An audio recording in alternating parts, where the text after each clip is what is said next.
I distinctly remember the year I turned 40. Somehow I thought miraculously I would just be wise and people would want to listen to what I had to say. But I realized that a number didn't mean that I felt wise internally. I had spent majority of my life chasing away from rejection that seemed to persist in following me. And I'll never forget the day when I decided to put my foot down and face rejection and learn to reframe it so that I wouldn't destroy my life. It was like a fire-breathing dragon that would just come out of the cave and just destroy everything in its wake. And it would feel like I was constantly taking 2 steps forward and 1 step back, and sometimes 3 steps back, and sometimes 4 steps back. I spent my 20s trying to rejection-proof myself, twisted myself up into all different shapes and sizes for whatever anybody wanted. In my 30s, I spent that decade trying to untangle all the lies that I believed about myself. And when I turned 40, I decided I needed to say enough was enough. My default method of dealing with rejection wasn't serving me. In fact, it was imprisoning me. Galatians chapter 6, 8 and 9 says this: "For the one who sows to his flesh will from the flesh reap corruption. But the one who sows to the Spirit will from the Spirit reap eternal life. And let us not grow weary of doing good, for in due season we will reap, if we do not give up." The seeds of the flesh are often presented as living offended, living with offense, constantly being offended, taking someone's bad day as a personal slight, for interpreting their frown as a personal rejection. The second seed of the flesh that I've often struggled with is bitterness.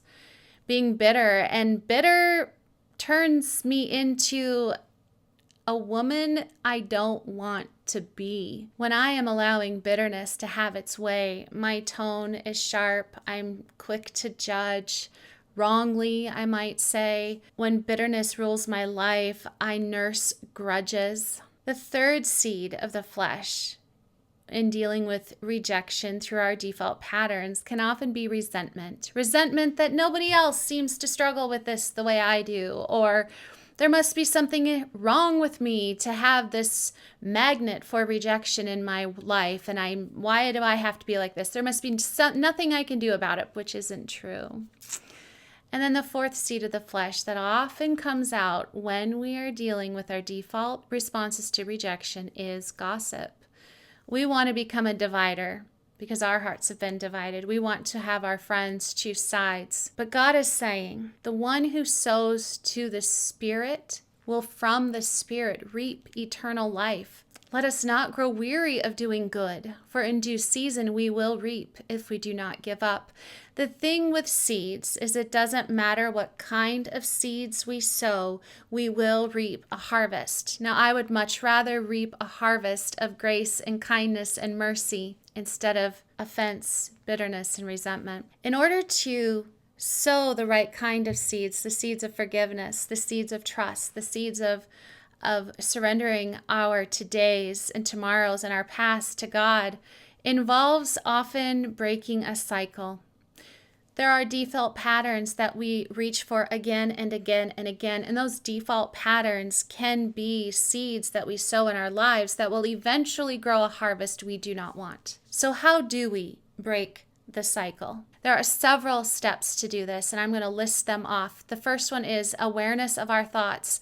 I can't tell you how often I will be thinking negative thoughts about myself or God or another person without me even aware of it. So the first step is be aware of what we're thinking. Secondly, we can't just be aware of it, but we have to capture them. We have to stop them. We have to put boundaries around them. But we can't just not think those thoughts. The third step that we have to do if we want to break this cycle is to make our thoughts obedient to Christ. If what I'm thinking doesn't honor God, then I need to change my thoughts. So it sounds a little something like this.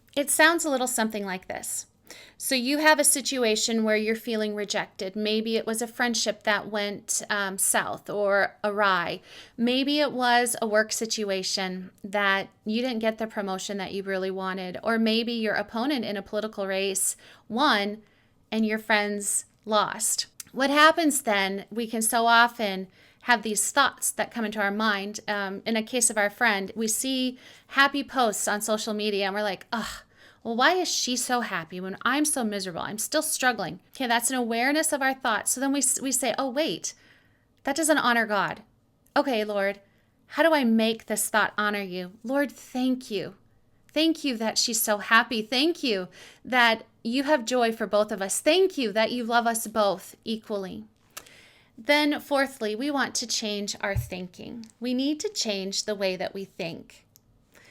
I find when I'm dealing with my default response to rejection that my thoughts, my thinking is often negative. But if I change my thinking to say, okay, Lord, if this is a no or not now, or if this isn't for me, then I'm going to believe that you have something better for me. You know best, Lord. I'm going to trust you. That's how we change our thinking. Fifthly, we think on praiseworthy, excellent things. We want to think about the good things in life. Sixth, we need to learn to be still, to quiet our soul, to quiet that frantic cycling through situations that happened or playing conversations over and over again. We need to learn to be still and to rest. Then we have spiritual weapons at our disposal. The world that we live in, we can see, but there's a spiritual world that we cannot see. And we wage war not against the flesh, but against principalities. So we can use our spiritual weapons and wear our spiritual armor, our sword of the Spirit, breastplate of righteousness, helmet of salvation. Ephesians 6 will lay those out for you. Then we can receive grace. God extends grace to us when things are good and when we are hurting. In order to change our default patterns, we are going to have successes and failures, but we can extend the same kind of grace that God gives to us. We don't have to beat ourselves up if we fail. We can pick ourselves up by God's grace, move ahead, and move forward. Hebrews chapter 4, 15 through 16 says this, "For we do not have a high priest who is unable to sympathize with our weaknesses, but one who in every respect has been tempted as we are, yet without sin.